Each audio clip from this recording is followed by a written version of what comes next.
মাসে ৩ বারের বেশি টাকা তুললেই হলো ফি। ভাই শুনছেন, এখন নিজে টাকা তুলতেও নাকি জরিমানা দিতে হবে ব্যাংকে। সো ব্যাংকাররা বাংলাদেশ ব্যাংকে একটা নতুন প্রস্তাব দিছে যে 14টা নতুন ফি বসানোর এবং পাশাপাশি কিছু পুরনো ফিও বাড়ানোর কথা বলছে তারা। কিন্তু সব থেকে চোখে লাগার মতো হলো মাসে 3 বারের বেশি টাকা তুললেই হলো ফি।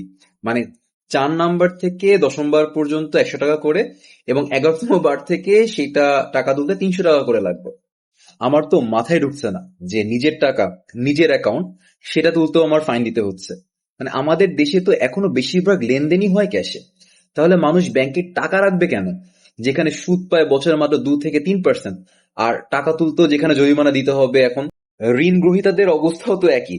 আগে থেকেই তো তাদের সুদের একটা হার অনেক বেশি, তার উপর আবার নতুন ফি।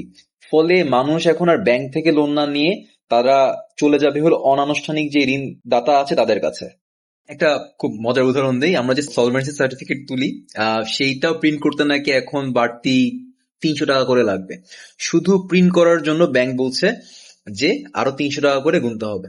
ব্যাংকের কথা হলো যে এগুলো মূল্যস্ফীতির কারণে এসব ফি বাড়াতে হচ্ছে, কিন্তু ভাই আমার কথা হলো যে মাসে 30,000 টাকা কামানোর মানুষটা যেভাবে মূল্যস্ফীতিটা ফিল করে, কোটি কোটি লাভ করা একটা ব্যাংক, একটা প্রতিষ্ঠান, সেটা কি ওরকম ভাবে ফিল করতে পারবে? যদি এখন প্রিন্টারের কালি কেনার টাকা না থাকে, তাহলে সেটা আসলে মূল্যস্ফীতির সমস্যা কোনোভাবে হতে পারে না।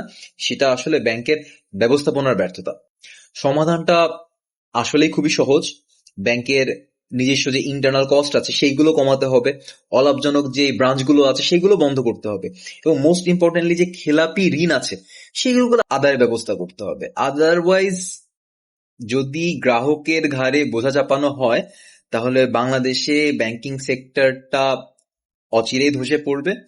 মানুষ ব্যাংক থেকে টাকা ওঠানো শুরু করে দিবে এবং আস্থা হারিয়ে ফেলবে। সো আপনার কি মনে হয়? আপনার মন্তব্য মতামত কমেন্টে জানান।